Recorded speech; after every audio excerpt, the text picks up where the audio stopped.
Hello everybody, welcome to the OAG RC. I'm Craig. Thanks for stopping by the channel today.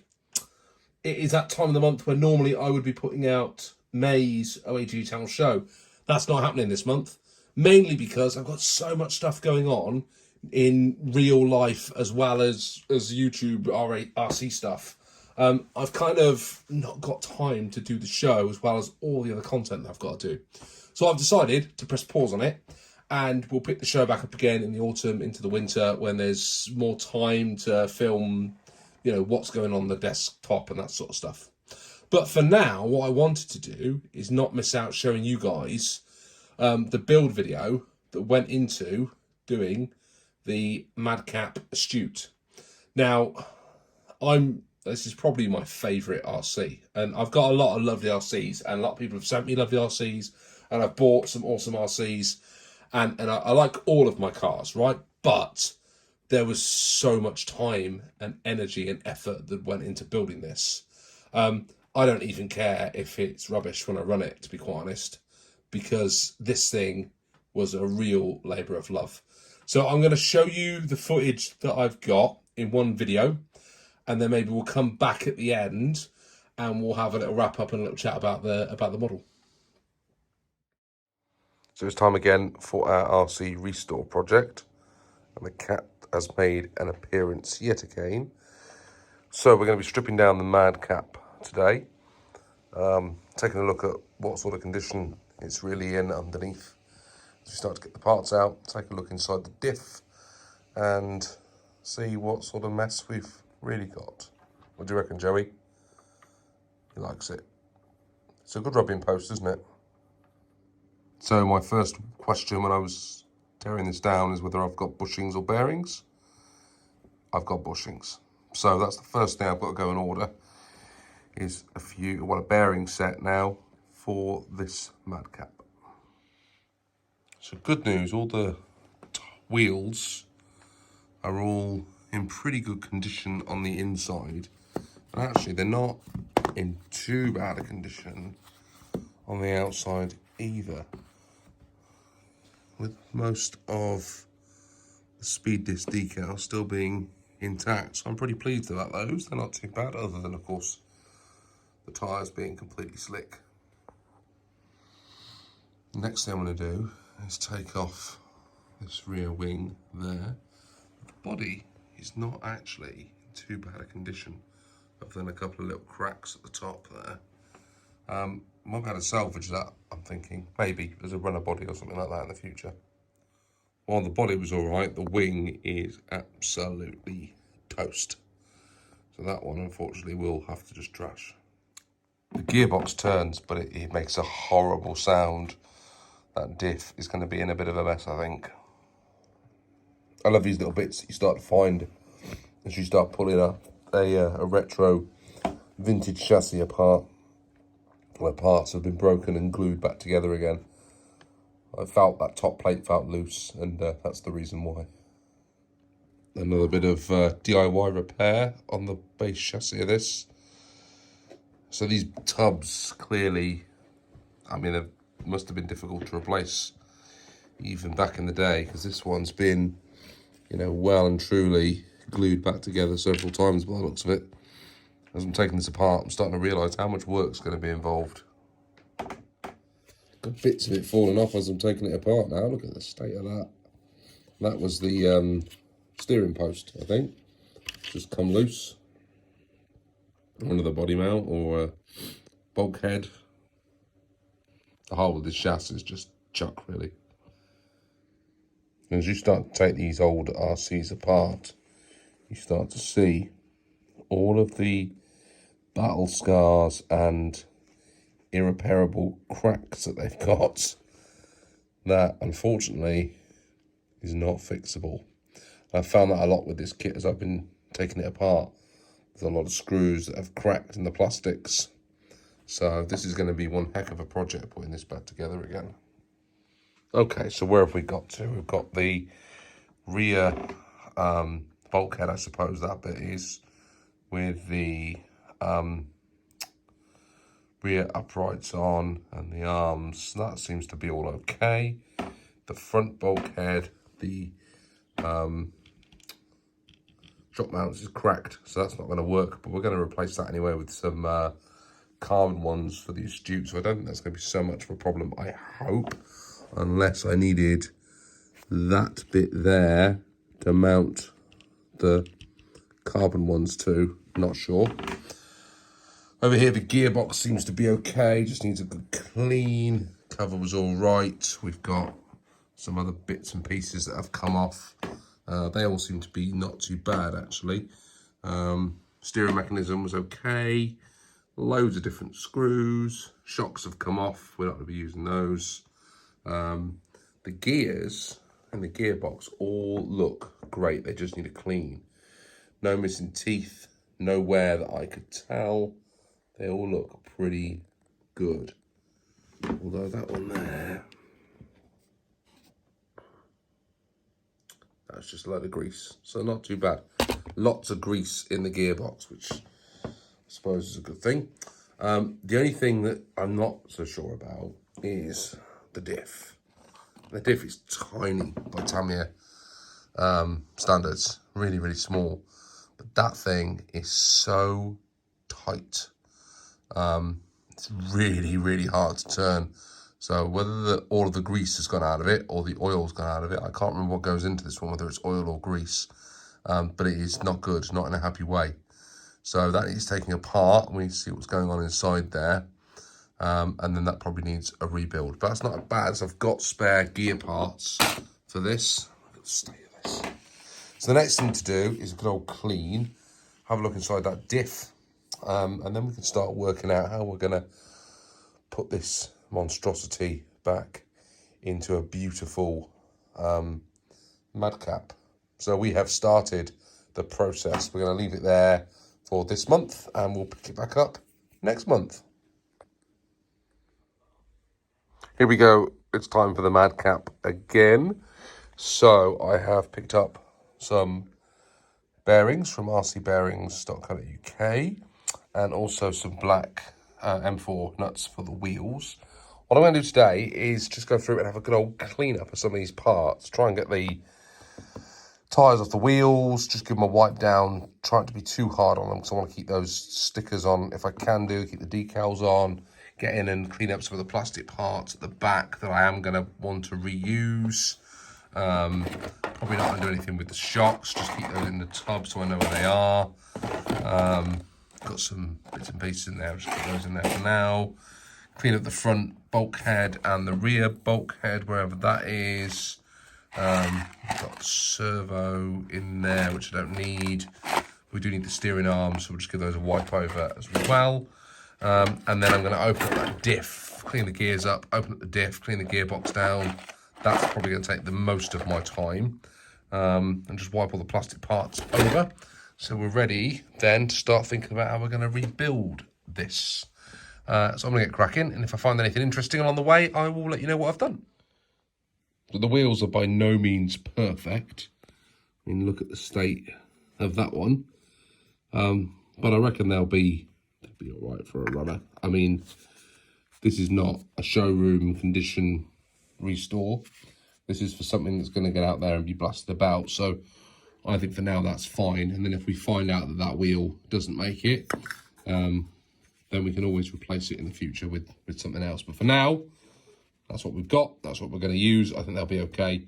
We've got some new tyres to put on them, and they're good to rock.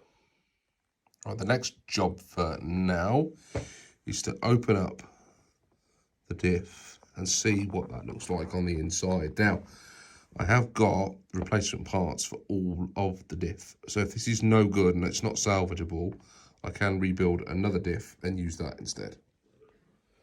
So I have disassembled the diff. The gear doesn't look too bad, so I've cleaned that up best I can. Got the various thrust washers and bearings and stuff. Cleaned up all the ball bearings out of the diff, which were okay. We've got these funny curved, you can't see that, curved washers there, they were okay. What was interesting though is the diff was unfortunately assembled not as per the instructions. I've been chatting with Cole tonight, and And he reckons that the reason being is because the diff had started to go wrong, and what someone started to do is pack out with shims, and this particular one here is quite thick. It's supposed to be 0.5 millimeters on the thickness of that shim. So if we look at this one, if I can pull that one up there, that one's really thin, look. And this one, which was in the other side, is quite a bit thicker. So what they've started to do is try to pack the casing out, and the reason being is because this side of the casing is all warped. You can just about see that as you turn it round. One side of it, you see the buckling there, look, around where the screws have gone in. So when I put these two parts together, just to see whether they would sit flat against each other. Oops. Sorry. Didn't mean to do that. You clamp them against each other, you can see the gap stuck around it. You can see the warping on it. So, I have got some new parts coming of those. I've got a whole new bag of metal parts on the way. The only thing I don't have a spare of is that gear. Now that actually doesn't look too bad, given that everything else was all messed up completely. There's a little bit of wear on the inside, but nothing horrendous, nothing that I don't think would make that gear work. So I think we're going to rebuild with the new bag parts that I've got coming, rebuild this dip up as per the instructions, and hopefully we'll be all right with that gear set to run this diff. So that's what we're going to do with the diff. It'll stay in my hands. So I decided not to be over precious about these gears. I'm just going to give them a wipe down with some tissue paper and get as much grime off them as I can do. And then we'll get started on cleaning the bulkheads. Unfortunately, on cleaning up this part, you can see that all three of the screw holes are cracked and broken. Now that is the diff cover that goes on the bottom. So I think we're going to have to get another one of those. So the drive cups have got quite a bit of wear, as you can see. And they might be okay. I'm going to have to try and run with them because you can't really get any spares. So we'll just go with it, I think. But yeah, they're not pristine, are they? But they'll be all right. They'll be okay. Everything else is coming up reasonably nice and clean. The gears are okay. I'm going to wash those bits in a minute in some hot water. Yeah, we're getting there. Just cleaning up the screws, and then we don't need those bushings because we're going to put bearings in. I love the stories that these restore projects have. And you just imagine when someone was rebuilding this at one point, why they decided to stick one tiny bearing in when everything else that was in the gearbox was bushings. Yeah, was one of the bushings bust, so they had to put a bearing in, or did they drop it when they were rebuilding it and couldn't find it, so they had a spare bearing knocking around? Don't know. But we'll clean that up and put it in the spare box just for the future. Everything's looking nice and neat and tidy, ready to rebuild and get dirty again. So that's it for the cleanup. We've got all our parts all back in the tubs. The wheels are all cleaned up. The only thing I haven't done yet is I haven't cleaned up the front bulkhead and the rear bulkhead. And the reason for that is I'm likely going to have to replace parts on here, so I'll dust those down. You can't see that, sorry, I'll dust those down when I come to replacing the towers during the rebuild. So that is it for the cleanup. It's now time to get started on the assembly next month, but that's not for now. On to other things for this month. Right, RC Restore Project Ham Hybrid Madcap Astute is back, or Hybrid Astute Madcap rather, is back underway. I've got all the parts out of the box that I think I need. I've got the cleaned parts. All the other Madcap parts are in that box. So I'm going to start getting things out and looking at how we start to put all this back together again. We're starting off with the chassis. Unfortunately, those tyres don't work. So they're going to go back in to live another day. What we have got are those ribbed front tyres on, and also the rear tyres, super gripper tyres on. So the tyres and wheels are done now. They're ready to go. Back in the box until we need them. So here's the front bulkhead. And what we're going to do is take the shock tower off and put on this carbon one here. And then reassemble it. No adjustable arms being used yet. Just going to use the existing arms off the Madcap and set that back up again. Looks like it's a good job that I'm replacing this tower, because that is not going to last. Right, we're back down in the studio tonight, and what we've done is started to assemble the front arms onto the that stays. I think that hasn't worked too well. Hasn't worked too badly.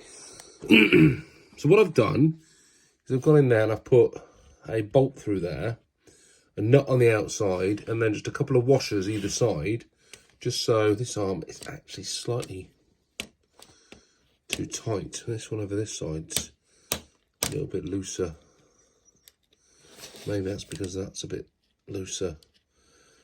Need to look at that, tighten them up maybe a little bit and put a bit of something in there just to stop them from binding. But we're getting there. Change of plan. So what I'm going to do is inside there, I'm going to put one of these little tubes that comes usually in the shocks, goes in the bottom eyelets of the shocks. I'm putting those in there, and that allows this to rotate a bit better. And I can do that nut up a lot tighter. So that's on this side now. And this side does move a little bit more freely. Now it's on there. So that's what we're going to go with. Proper design as we go, this is. So I'm going to now move on to building up the diff. And what I've pulled out of this bag of parts, probably from the 1990s, are these two brand new diff houses, because the other ones here, the old ones, were all warped and busted up. So we're just going to go in and use these new ones straight off the bat and rebuild this diff. There's something about building a ball diff. I hate building ball diffs at the best of times. When you're building one that is, I don't know, years old in its design and years old in its parts, and you know that it has a habit of being a bit of a pain in the backside, I'm even more nervous than I normally would be. So I've done that step, and I'm now going to put that onto the centre diff cog and put the ball bearings in it. Differential has been rebuilt. As I said, the only thing that I'm disappointed about really are these drive cups, but they're so hard to find and they're so expensive. I am just going to go with what we've got, and we will see how we get on. Right, what's next? Gearbox is taking shape. I keep forgetting to take little bits of video as I'm doing this because I'm just so engrossed in it and how different it is from all the other Tamiyas I've built so far. But it's going back together quite neatly, actually. Right, you are up on the top. We are hands-free, so it can only mean one thing. It's the gearbox test time. So do we get a nice, we should do, because I tested this a minute ago. Oh no. Oh no! What's happened to my motor?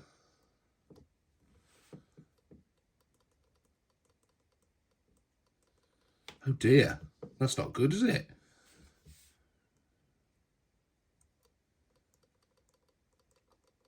It's not spinning. Back to the drawing board. So the gearbox is now working. What I've done is I've over-tightened the case and it was stopping the pinion gear. Maybe under proper power it wouldn't have mattered so much, but if it was catching against the case, that wouldn't have been good. So I loosened off the case. I didn't put the bottom screw in.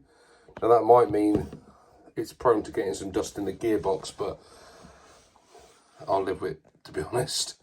So everything is set up, the gearbox is built. We built that front bulkhead, and I think I'm going to call it there for restore project for this month. Right, RC restore time. Back onto the Madcap Astute hybrid thing, Project Ham. I am back with the front bulkhead again. I've managed to find a way of attaching my body mount to the front, so I'm going to do that. And I'm also going to mount that to the front plate as well, because I managed to source some of the parts I needed to do that off eBay. And then I'm going to put the shocks on, I think, as well. And then we'll get cracking on looking at the rest of the plate and getting the rear end mounted up. And we'll be making some good progress then, I think. Good stuff. Right, let's get going. Got a bit carried away and forgot to do any videos. So the front is not mounted because I don't have the right screws to go through here and match up with some nuts at the top. So I'm having to look at those because they have to be countersunk, because the bottom chassis is all countersunk screws. I've managed to mount the gearbox, but these plastic sort of hex spacer things were snapped. So I've managed to mount the rear gearbox through the bottom. I'm going to put the top one on, well, this bit on the top. The pressure of the top and the bottom together should hold everything in place. But I am going to try and source some new ones of these. And then when I get them, that's coming out, the bottom's coming off. I'll put the new ones in and we'll go again. So we're getting there slowly. We are getting somewhere with this hybrid Madcap. So what's going to go in here is the battery part, the battery mount. So I'm going to slide that in, attach it at the top there and underneath, and then there'll be a corresponding piece over here somewhere. These are the body mount posts, here and here. So then it's mounting up the front, putting in the servo stay, and I think we're almost getting there, actually. Looking good, isn't it? So this piece is going to be mounted up down here like that. And we're getting close to sort of a buggy. Very good. Let's crack on. So Cole was on hand this evening to talk me through this. So what we've done is we've put in some sort of makeshift steering stands. I mean, yeah, they're not perfect, but they're certainly doing the job. That's for certain. What I'm going to do is go with these for now, and then in the future we'll take a look and say, well, do we want to put a super astute steering set in here if we can find one? But for now, that definitely does the trick. Nice one, Colt. These are some of the best Tamiya dampers that I have built. Look at those. Nice rebound action. Good stuff. The rear has to come back apart again because I forgot there were some bearings inside the rear hubs. So we've taken those out. Some bushings rather, and I'm replacing them with some bearings with some ultimate friction eliminator on them, just to give them a little bit of an extra helping hand. Just a sneaky peek with the old body on. It's a good looking buggy, isn't it? Hey, come on, Tamiya, give us this one again. I'll tell you what, it's so cold this evening. I've got the battery mounts now, here and here, to go onto the Super Astute chassis. And I've also got this bit here, which is off the Top Force Evo. And I believe it's this bit and this bit are the wing mounts that go on the back of here to mount the wing to. So we're going to carry on building up the chassis. And I think we might even get it to a point in a minute where we're going to need the electrics and everything else. And we'll be almost done, which is quite exciting. Tell you what I found when you're doing one of these restore projects. You really do need a kit, a spares kit like this, just full of bits and pieces that you can just dip into and liberate whatever you need from it as you go through. Because we've had to do all sorts of stuff, like those little flanged washers, nuts. Couldn't find those anywhere or anything else, and luckily I had two of them rolling around in the toolkit. Good stuff. Just watching all the lovely bubbles come up to the surface. Love it. So we've got a chassis starting to take shape. However, the rear arms, the top arms, are rubbing against the shock. There's not a lot in it. It's like millimeters, but it is rubbing against it. Now, I could try and bring it in at the top a little bit by changing the spacer maybe, and change the angle of the shock, perhaps. That might help. Alternatively, change the position of the bottom one, but I'm not entirely sure that's going to make a massive difference. And it's slightly against the top. Oh, you can't see that. Is it slightly against the top tower, or is there enough of a gap? Difficult to see, isn't it? Pretty close. I think it's being pushed in that way by the arm. So those arms might have to come out for rods after all, sooner rather than later, I think. But the rest of it's looking good. But what's amazing, or what I've noticed, is how much weight there is on the rear and how little weight there is at the front of this car. I mean, I know I've still got the servo to put in, and the ESC and receiver will go either side back there, but the front is so light compared to the rear. But it's all coming together very nicely. I'm not sure that diff's quite right. See how there's a bit of spin in the wheel before the diff kicks? I'm not sure that's right. We're going to have to keep playing with this, but we're getting somewhere. It is all going together, and it is starting to look like a buggy, which is the most important thing, I think. But we've still got a bit of work to do. Let's keep going. And there is the biggest problem with an RC restore project, is the plastic is often 30 years old or 35 years old. When you start screwing screws back into it, it's so brittle that even the parts that have already snapped that you think you're going to get away with then snap again. So we've upgraded those to new plastic parts at the moment. I do have some metal ones on the way that I could also change out as well. We've solved the problem, or at least some of the problem, with the shock. It still just rubs, but enough now so that the travel on the shocks, at least is sort of better than it was before. So let's start putting this under tray on. The body is now cut out, and I'm having second thoughts about what I'm going to do with the paintwork. So I'm now thinking I might scrap the neon paints. Still use the neon decals, but I think I might just go for a black paint job on this. Put the window at the back and the window at the front as transparent black with the neon decals is what I'm now thinking. So there you go. That's how this came together. The pink wheels were sent to me by Andy Robinson RC. So Andy, if you're watching, thanks, dude. He said to me that I think this RC needs some pink wheels, and he's not wrong.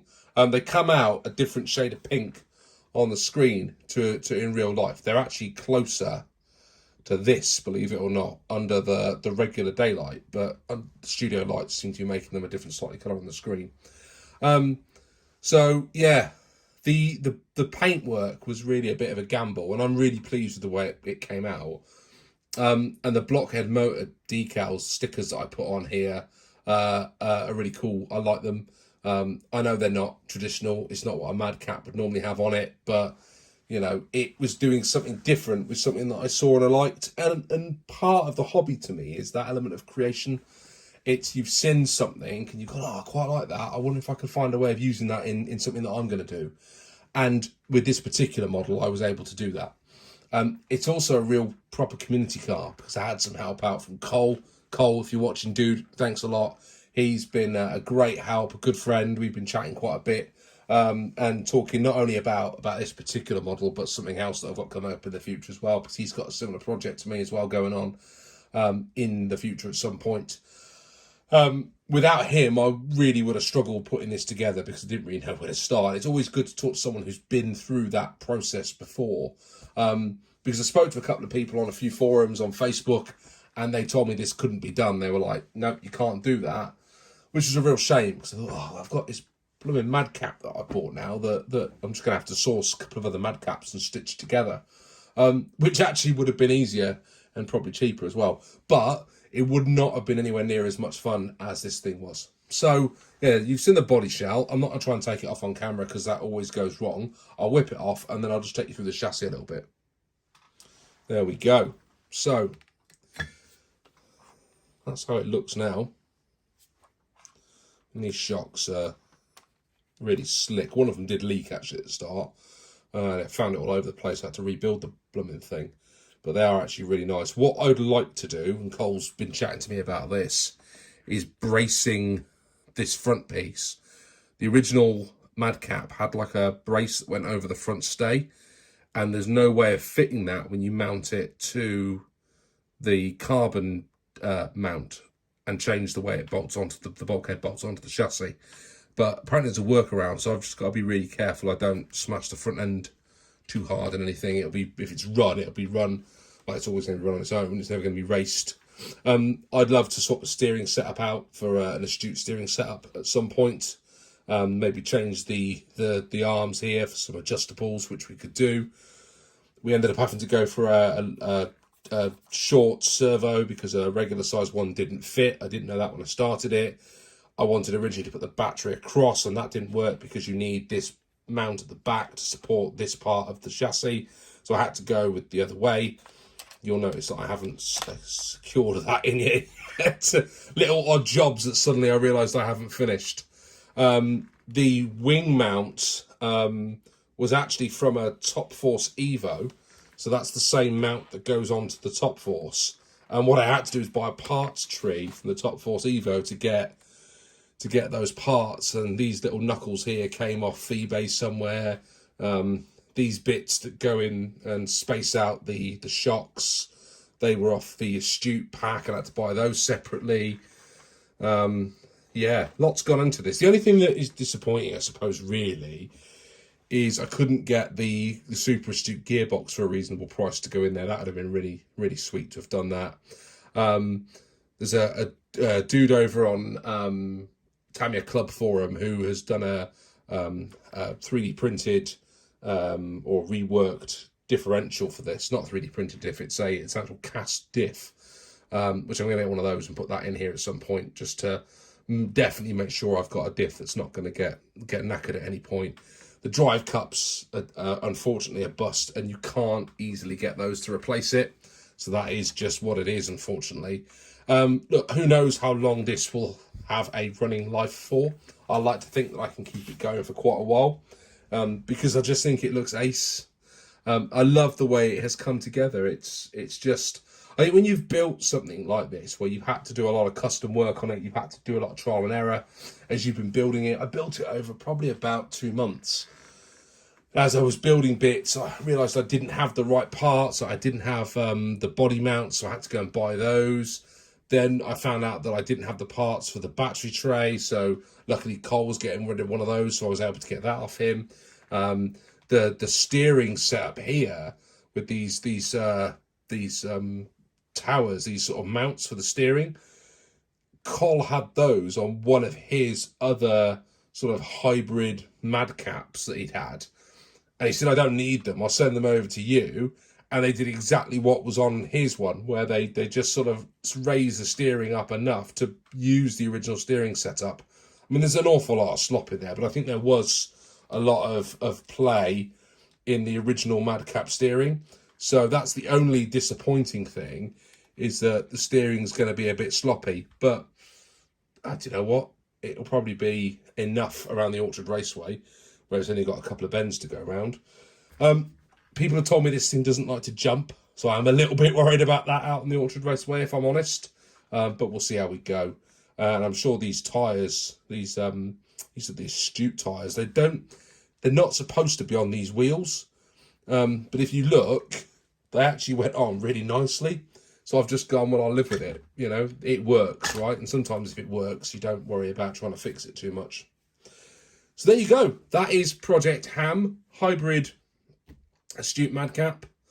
It's been such a fun job. I would, for anyone looking to do this particular conversion, my advice to you would be don't.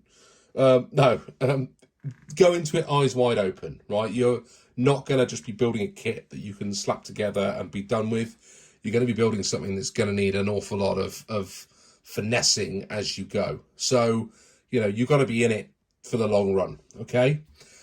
If you're going to try and do something like this with another RC, where you've got an idea of bringing things together and try and do something a bit crazy and a bit wacky, patience and time is probably the only advice I can give. Is you're not going to get it right first time. Things are going to go wrong. Heck, you know, this might go out on the track and fall to pieces for all I know. There's no manual for this that I can go back and refer to. When I was building it, I had the Madcap instructions, the Astute instructions, and the Super Astute instructions all out. And it was using step 7 of this one, and step 5 of this one, and step 4 of this one, and using all those to bolt this together. And I think if you've done a few kits like I've done, I'm not a pro RC racer. I am not a pro RC modeler. I am just an amateur hobbyist who enjoys the mindfulness of this hobby. Give this a crack. It is great fun. And something like this, it's yours at the end of the day. When you've finished it, there's not another, well, there are other RCs like this, of course, but there's not other ones that will look like this, because this is mine, and I've customized it, and I've made it my own. And that's what makes this particular one, I think, more special than any of the other RCs that I've got. And yes, there will be other RCs that I'm doing that will probably be faster, more exciting to drive than this. They might even be more fun to build, but they won't give me the experience that this gave me. And on that point, I will thank you all for watching, and I will see you all soon on the OAG RC. If you've liked what you've seen today, please give me a thumbs up, not a thumbs down, a thumbs up, and please subscribe to the channel. It's free to do it, and it really helps me stay motivated and keep making this content and posting it onto YouTube for everyone to enjoy. Until next time, guys, thanks for watching, and see you all soon. Bye for now.